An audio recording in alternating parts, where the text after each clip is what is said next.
नैना एक मध्यम वर्गीय परिवार से ताल्लुक़ रखती थी। घर में माता पिता, 4 बहनें और एक भाई भाभी थे।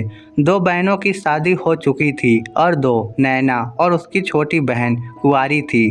अब रिश्ते में बंधने की बारी नैना की थी। नैना के लिए कई रिश्ते देखे गए, लेकिन कुछ नैना को तो कुछ नैना के परिवार वालों को पसंद नहीं आए, क्योंकि नैना में सिर्फ एक ही खराबी थी, वह शरीर से थोड़ी भारी थी। बाकी नैन नक्श और कटिंग तो उसकी लाखों में एक थी। देखते देखते एक रिश्ता पसंद आया। लड़का मध्यम वर्गीय परिवार से था। आर्थिक स्थिति की दृष्टि से तो खानदान नैना के परिवार से भी कम था, लेकिन बात विचार से खानदान नैना के पिता श्यामलाल जी को उत्तम लगा। सबसे बड़ी बात तो यह थी कि लड़का श्यामलाल जी को पहले नज़र में ही भा गया। लड़के को रंग रूप, दक्षता और नज़र में ही भा गया। लड़के का रंग रूप, दक्षता और सबसे ज़्यादा उसका हुनर, ये सब देखकर उनके तो जैसे नज़र ही नहीं हटी। उनके बेटे को भी लड़का पहली नज़र में ही जच गया। लड़के के परिवार में उसके पिताजी, 2 बहनें और एक भाई थे, जिसमें से एक बहन की शादी हो चुकी थी।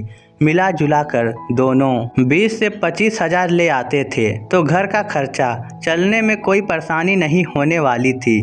श्यामलाल जी ने सोचा।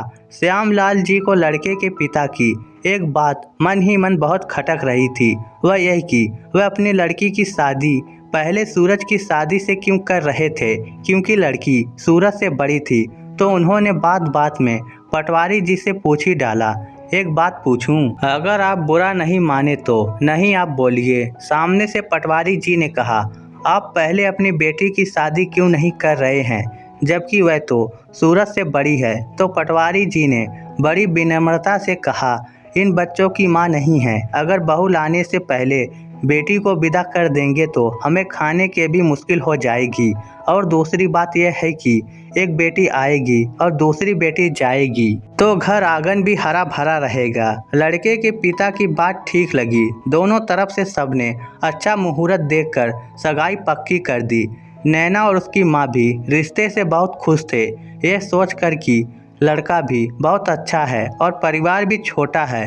पैसों का क्या है, वह तो आज नहीं तो कल हो जाएंगे।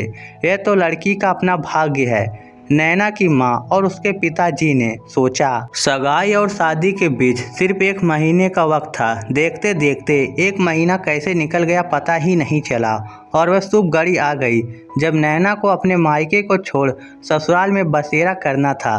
लेकिन शादी वाले दिन एक मुश्किल आन पड़ी थी। श्यामलाल जी के दूर के रिश्तेदार से यह खबर मिली कि आपने नैना बेटी का रिश्ता कहाँ कर दिया है। यह लोग एकदम अच्छे नहीं हैं। मेरी बेटी का घर इनके घर के ठीक बगल में है। पटवारी जी का अपनी पत्नी के साथ भी व्यवहार का भी अच्छा नहीं था। बीमारी की अवस्था में भी वह अपनी पत्नी से काम करवाते थे, यहाँ तक कि उनकी पत्नी इलाज के अभाव में ही चल बसी। उनकी पत्नी को दिल की बीमारी हो गई थी, जिसके इलाज के लिए 2 लाख रुपए लगने थे, लेकिन उन्होंने रुपयों को ज़्यादा महत्व दिया। दोनों बेटियों का भी अपने माँ के प्रति व्यवहार अच्छा नहीं था। किसी भी काम में मदद नहीं करना और मुंह पर जवाब देना इन दोनों के स्वभाव में है। हाँ, एक बात और है जो अच्छी है, वह कि नैना बेटी की शादी जिस लड़के से हो रही है, वह लड़का सूरज बहुत ही भला और नेक है। यह सब सुनकर श्यामलाल जी एक बार तो गहरी सोच में पड़ गए। अब करें तो क्या करें, सारे काट बट गए। बारात आंगन में आने वाली है। अगर अब रिश्ता तोड़ते हैं तो पूरी बिरादरी में हमारी नाक कट जाएगी। हम कहीं मुंह दिखाने लायक नहीं रहेंगे। और तो और इन सब का मेरी दूसरी बेटी पर भी असर पड़ेगा।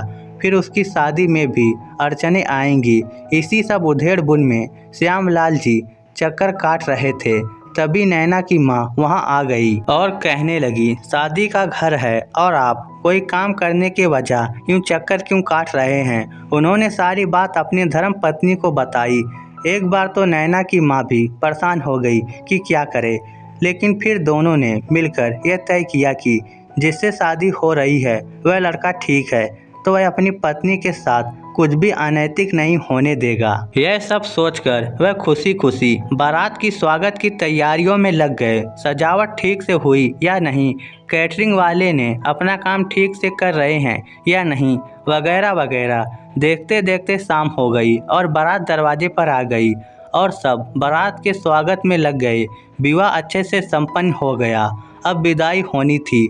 नैना की माँ, बहनें और नैना का रो रो कर बुरा हाल था, लेकिन बेटी को विदा तो करना ही था और समाज की रीत को निभाना ही था। अगले दिन पग फेरे की रस्म थी तो नैना का भाई पहुंच गया अपनी बहन को लाने के लिए।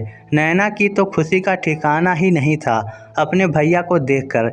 जल्दी जल्दी चप्पल पहनी और आ गई मायके, क्योंकि वह तो सुबह से ही चहक रही थी कि कब भैया आए और उसे लेकर जाएं। घर पहुंची नहीं कि माँ के सवालों का बौछार शुरू हो गई। ससुराल में सब कैसे हैं बेटा? सब ठीक तो हैं? तेरा ख्याल तो रखते हैं? तू खुश तो है ना? तुझे किसी चीज़ की तकलीफ तो नहीं हुई? वगैरह वगैरह। अरे माँ, कल रात ही तो गुजारी है मैंने वहाँ, आज सुबह तो तुम्हारे पास आ ही गई। अच्छा या बुरा समझने के लिए भी तो वक्त लगता है। तो माँ ने अपने भोलेपन में कहा, ठीक कहा बेटी, माँ हूँ ना तो बच्चे की एक पल की दूरी भी बेचैन कर देती है। अच्छा माँ, अब ज़्यादा भावुक मत हो और ना मुझे करो। फटाफट से ये बताओ कि खाने में क्या बनाया है, क्योंकि आपको तो पता है कि मैं जितना भी टेस्टी खाना खा लूँ, लेकिन आपके हाथों के बने खाने में जो बात है वह किसी में नहीं। मैंने तेरे पसंद का पकौड़ी का रायता, मूली की सब्जी, आलू की सब्जी और मिस्सी रोटी बनाई है। वाह माँ, जल्दी से दे दो, बहुत भूख लगी है। फिर नैना ने खाना खाया, सबसे जी भर के बातें की। इतने में सुबह से शाम हो गई। फिर सूरज अपने भाई और दोस्तों के साथ नैना को लेने आ गए। नैना की माँ और नैना तो इस तरह रोए जा रही थी जैसे फिर से विदाई हो रही हो। बस अब शुरू होने वाली थी नैना के दुखों की घड़ी। सुबह सुबह नैना उठी और ससुराल में पहली रसोई बनाई, लेकिन ये क्या, सुबह से 9 बज गए, 10 बज गए और फिर 11 बज गए। अब तो इंतजार की इंतहा हो गई। तब नैना ने अपनी ननद से पूछा कि आज मासी नहीं आएगी क्या? तब भी उसकी ननद ने ये नहीं बताया कि हमने मासी को छोड़ दिया है। वह बोली, पता नहीं बीमार पड़ गई होंगी। नैना के हाथों की मेहंदी भी नहीं उतरी थी और उसे काम में लगा दिया गया। उसने सारे बर्तन साफ किए, कपड़े धोए, झाड़ू किया। उसने सोचा भी कि शायद दीदी आएंगी और कहेंगी कि भाभी आप रहने दो, मैं कर लूँगी, अभी तो आपकी मेहंदी का भी रंग नहीं छूटा है। लेकिन ऐसा कुछ नहीं हुआ। वह टस से मस नहीं हुई, चुपचाप बैठी बैठी देखती रही। ससुर जी भी चुपचाप बैठकर देख रहे थे। ये नहीं कि अपनी बेटी को समझाएं कि जाकर अपनी भाभी का काम में हाथ बटाओ। नैना रोती जा रही थी और काम करती जा रही थी। साथ ही साथ मन ही मन ये सोच रही थी कि एक ही आदमी के 2 चेहरे हो सकते हैं। शादी से पहले तो पापा जी बेटी बेटी करते नहीं थकते थे और आज पहले दिन से ही उन्होंने अत्याचार करने शुरू कर दिए। ननद ज़्यादातर बदमाश होती हैं, ये तो सुना था, पर ऐसा ससुर कम होता था। और रही बात सूरज की, तो वह इन सब से अनभिज्ञ थे, क्योंकि उन्होंने शादी के लिए जो 1 सप्ताह की छुट्टी ली वह ख़त्म हो गई थी। इसीलिए वह तो सुबह 9 बजे ही ऑफिस के लिए निकल गए। अब ये अत्याचार तो रोज का ही था। रोज वह इसी तरह काम करती रहती और दोनों बाप बेटी चुपचाप देखते रहते। इतना ही नहीं, उसे अपने मायके में फ़ोन भी नहीं करने देते। जब भी वह फ़ोन करने को बोलती तो कहते कि तुम मिस कॉल दो, फ़ोन में बैलेंस नहीं है। लेकिन नैना बहुत स्वाभिमानी थी, उसे मिस कॉल देना अच्छा नहीं लगता था और जब फ़ोन आता तब उसे खुलकर बात करने की इजाज़त भी नहीं थी, क्योंकि ननद जहाँ भी जाओ जासूस बनकर खड़ी रहती। इसीलिए चाहते हुए भी वह अपनी व्यथा किसी से कह नहीं पाती। जब भी माँ पूछती, बेटा तू ठीक तो है ना, तब वह ऊपरी मन से कह देती, हाँ माँ मैं बिल्कुल ठीक हूँ, आप ठीक हो ना, घर में सब ठीक है। ये कहकर वह फ़ोन रख देती। लेकिन माँ का दिल ये मानने को तैयार नहीं था कि सब ठीक है, क्योंकि एक माँ अपने बच्चे से कितनी ही दूर क्यों ना हो, लेकिन उसकी सिसकियों की आहट पहचान लेती है।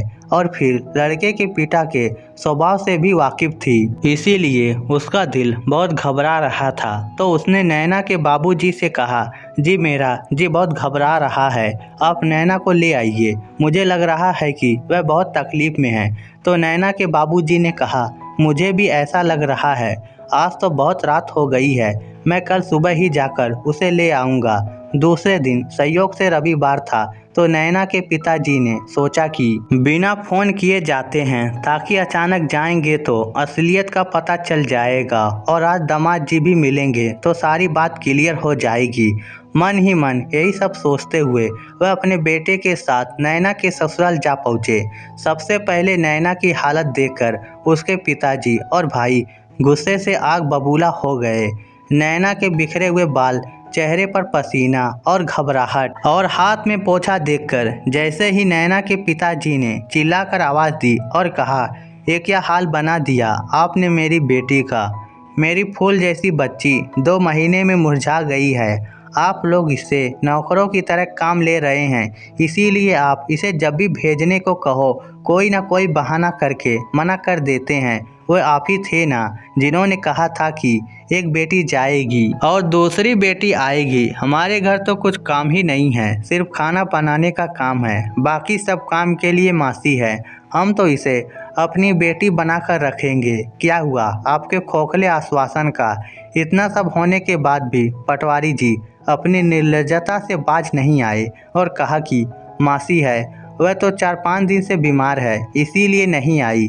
यह सब सुनते ही नैना के सब्र का बांध टूट गया और वे एक छोटे बच्चे की तरह रोते बिलखते हुए अपने पिता और भाई के गले लगते हुए बोली, मैंने चुपचाप मुंह पर ठप्पी लगाकर आज तक आपका और दीदी का अत्याचार सहा है, लेकिन कुछ नहीं कहा। मैं जिस दिन से ब्याह कर आई हूँ उसी दिन से कोलू के बैल की तरह सुबह से लेकर रात तक अकेले सारा काम किया है। जब फ़ोन में बात करने भी बोलती तो आप लोग बात नहीं करने देते। जब कभी मेरे मायके से भी फ़ोन आता तो दीदी हर वक्त सर के ऊपर खड़ी रहती। मैं तो अपनी व्यथा किसी को भी नहीं बता पाई, क्योंकि मैं अगर सूरज को भी बताती तो उन्हें यही लगता कि मैं उन्हें उनके परिवार के खिलाफ भड़का रही हूँ। इसीलिए अंदर ही अंदर घुटती रही, यहाँ तक कि जब भी मायके जाने की बात बोलती तो यह जवाब मिलता कि क्या कोई फंक्शन है तुम्हारे पीहर में। रोज रोज बेटियों का काम ही क्या है पीहर में, भगवान से डरिए पापा जी। बेटी की दर्द व्यथा सुनकर नैना के पिता ने कहा, बेटी अब एक पल भी तुम्हें यहाँ नहीं रहना है। पटवारी जी एक बात कान खोलकर सुन लीजिए, मैंने अपनी बेटी ब्याही है, बेची नहीं है। उसके बाद नैना के पिताजी ने नैना से पूछा कि दामाद जी कहाँ हैं, एक बार उनका भी राय लेना जरूरी है, क्योंकि ये क्या चाहते हैं। क्योंकि इन लालची और छोटी सोच वाले लोगों के बीच मरने के लिए अपनी फूल जैसी बच्ची को नहीं छोड़ सकता। तब नैना ने कहा कि पापा वह कंपनी के काम से 2 दिन के लिए बाहर गए हैं, आज वापसी है, बस आधे घंटे में पहुंच जाएंगे। ठीक है बेटा, चल हम बाहर ही इंतजार कर लेते हैं, हमें तो इन लोगों से घिन आती है। करीब 1 घंटे इंतजार करने के बाद सूरज आया। आते ही सूरज ने अपने ससुर जी और साले साहब के पैर छुए और पूछा, आप लोग बाहर क्यों खड़े हैं, प्लीज़ अंदर चलिए। तब नैना के बाबूजी ने कहा, तो ये तो अपने पिताजी से ही पूछो। तब सूरज ने अपने पिता से पूछा, क्या किया है आपने आखिर, आप बताइए, चुप क्यों खड़े हैं, बोलिए। ये क्या बोलेंगे बेटा, मैं बताता हूँ, इनका मुँह ही नहीं है बोलने का। जब से नैना शादी करके आई है उस दिन से आपके पिताजी और बहन दोनों मिलकर नैना को प्रताड़ना दे रहे हैं।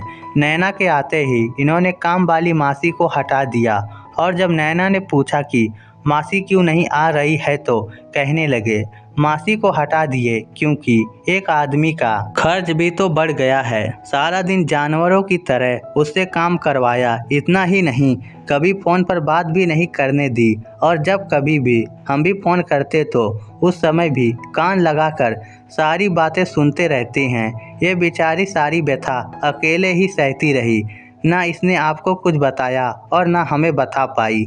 आपको कुछ इसीलिए नहीं मालूम क्योंकि आप सुबह 9 बजे निकल जाते हो, रात को 11 बजे घुसते हो और रविवार को भी अपनी बहन के लिए लड़के देखने निकल जाते हो।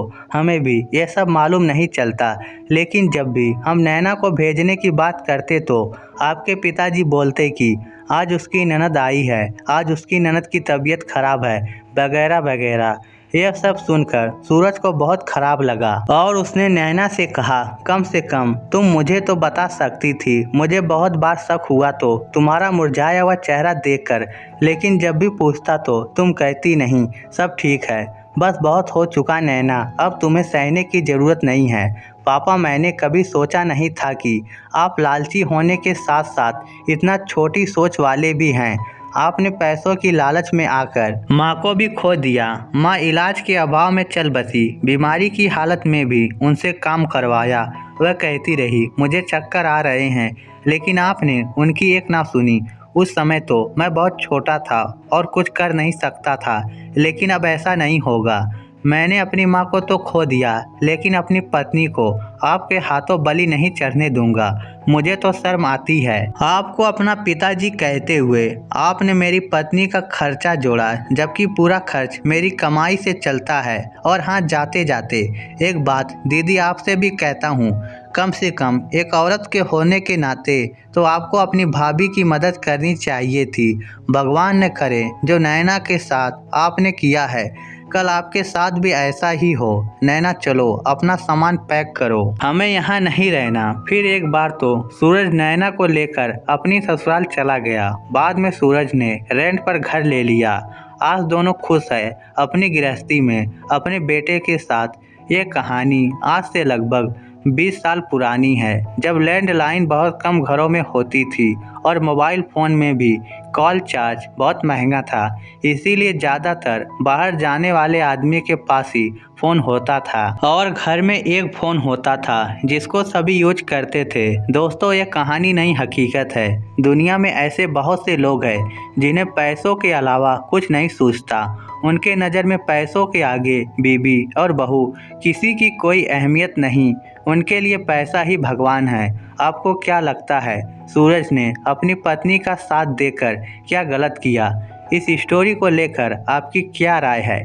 नीचे कमेंट करके हमें ज़रूर बताइएगा। धन्यवाद।